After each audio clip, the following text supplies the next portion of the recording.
Patel, UP સાધવી, બારોટભાઈ, Joshi સાહેબ, એ બધાનો ખૂબ ખૂબ આભાર માનો કે એમને છેલ્લા 2 મહિનાથી મહેનત કરી છે. એમના માટે તમે ખૂબ ખૂબ તાળીઓ પાડો. આજે વાત કરું તો સીધી આપણે મિમિક્રીની કે જોક્સની વાત કરીએ તો જીતુભાઈ સાહેબે કીધું કે સાહેબ તમે બધાને છોકરાને ભણાવજો, પણ એવું પણ સાહેબ હું મારા પોતાની વાત કરું કે મારા છોકરાને મેં ટૂંકમાં સાયન્સ રખાયેલું. અને એકવાર તમને એમ લાગે કે મુકેશભાઈ યોગીનો સ્વભાવ તો બહુ સારો છે, બધાને નમસ્કાર કરે છે, પરંતુ એકવાર મેં મારા છોકરાને માર્યો. બરાબર, એટલે છોકરાને કેમ માર્યો? સાયન્સ સાહેબ રખાયેલું મેં એને, જીતુભાઈ સાહેબ સાયન્સ રખાયેલું અને 35% માર્ક. એટલે મારજો, મેં કીધું સાલા બદમાશ, મેં તને સાયન્સ રખાયું 35% મારે જવું. હવે એવામાં મારી સોસાયટીમાં એક શ્રમિક જે કહેવાય એની દીકરી 99% સાહેબ માર્ક લાવેલી. બરાબર, હવે હું એન્જિનિયર છોકરો 35% માર્ક. પછી મેં કહ્યું અને એના પપ્પા પેડા લઈને આવ્યા કે મુકેશભાઈ મારી દીકરી 99% માર્ક્સ લાવી કે લો પેડા. મને કેટલું દુઃખ થાય. હું છોકરાને મારું, મેં સાલા જો મેં જો પેલી છોકરી સામે જો એને 99% માર્ક માર્યું. મેં જો પેલી છોકરી સામે જો એને 99% મારે હજુ. મેં જો પેલી છોકરી સામે. છોકરો શું કે શું પપ્પા ક્યારના પત્તરી ફાડી પૂછો. એ છોકરી અમે જોઈને જ 35% માર્ક આવ્યા છે.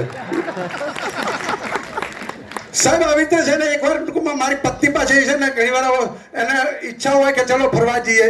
બરાબર, આવી રીતે પ્રોગ્રામમાં આવતી હતી તો ટૂંકમાં એને વચ્ચે અકસ્માત થયો. એ વખતે જીતુભાઈ અચાનક પાટણ એમને ટૂંકમાં એટલું બધું લોહી નીકળેલું એટલે એમને બ્લડ આપવાનો પ્રયત્ન કર્યો. ડીએમ પટેલ અમારા મિત્ર એમને બ્લડ આપવાનો પ્રયત્ન કર્યો. આમાંથી પણ કોઈનું બ્લડ મેચ ના થાય સાહેબ. પછી ડોક્ટરે કીધું કે સાહેબ આ 200 જણાનું કોઈનું લોહી મેચ થતું નથી. પછી મેં કીધું સાહેબ મારું લોહી મેચ થઈ જશે. કે ના હોય, કેવી રીતે? પછી મેં કીધું થઈ જશે. અને સાહેબ મારું લોહી મેચ થઈ ગયું.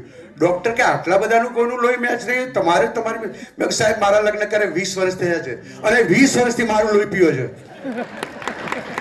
સાહેબ હવે મારી પત્ની એકવાર બીમાર પડી એટલે મને કે તમે મને હું બીમાર પડી તમે મને કેટલો પ્રેમ કરો છો. આ જીતુભાઈ ના કીધું કે મારી પત્ની મને બહુ પ્રેમ કરતી હતી. મેં કીધું પત્ની તો મેં કીધું હું તને પ્રેમ કરું જ છું.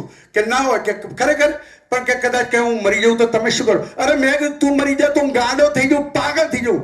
કે ખરેખર તમે કોના થઈ જાઓ? મેં કીધું હા. તો કે તમે બીજા લગ્ન ના કરો. મેં ગાંડો માણસ તો ગમે તે કરે. સાહેબ ઘણી વાર તો આપણે એમ થાય. એકવાર મારી મિસીસે એમ કીધું કે ખરેખર તો તમે ખરેખર ભાગ્યશાળી કહેવાય. કે કેમ? કે જ્યારે મેં તો તમને જોયા વગર કે મેં તમને તમારી જોડે લગ્ન કર્યા. મેં તમને જોયા વગર. મેં કીધું ખરેખર તો ભાગ્યશાળી તું કે મેં તો તને જોઈને આ પાડી મેં કીધું.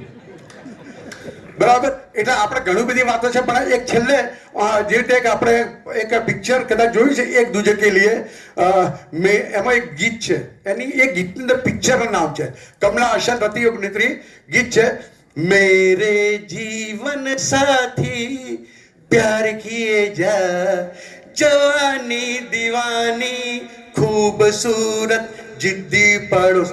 આ ગીતની અંદર પિક્ચરનું નામ છે. એ વખતે કોલેજમાં અમે ભણતા હતા જીતુભાઈ સાહેબ. બરાબર, તો અમે બધા મેં એક લવ લેટર બનાવેલું એક મારા જીવનની અંદર. એની અંદર બધા પિક્ચરનું નામ જ છે. મને અત્યારે થોડું પણ યાદ છે. એ વખત ઠેઠ 82 ની વાત છે. તો એમ થયા થોડુંક યાદ છે, ભૂલી જવું. પ્રિયતમા જીતેન્દ્ર અને નીતુ સિંહનું પિક્ચર છે. હવે હું એ નહીં બોલું, ખાલી નામ જ. प्रियतमा नीलकमल मेरी प्रेम दीवानी मेरी महबूबा तू मुझे प्यार की जाए तेरी खूबसूरत आंखें देखकर तो जैसे नारी लड़के को पुणे में चांदी का चांद समझ के तुझको अपने दिल का निशाना बना दिया मैं दिलदार बन गया एक झूठा कारी का आवारा किस तरह कल अजोल कल तेरा दीवाना मौसम को प्यार का मौसम बना के पुराने यादों की बारात लेकर तेरे प्यार का कर चुका नहीं आगा तू तेरा दिल मुझे से देवता को क्यों नहीं देती क्या मैं नालायक हूँ बेईमान हूँ श्री 420 जिस नीलकमल ऐसे तुमने आशा मिली जूली नूरी काजल शारदा बॉबी आखिर में सीधा और गिरदाव की भी प्यार किया मगर सब विष्णु को पूछी जिसका आज 20 साल बाद फिर इतने जीने के बाद मेरे दिल में वासना तुम्हें सिर्फ मोहब्बत करूं ज्यादा कब सब ज्यादा क्या लिखो सब हसीनों का देवता नहीं बल्कि सिर्फ आपका देवता कर्मयोगी नहीं बल्कि सिर्फ मुकेश योगी. आभार आभार आभार.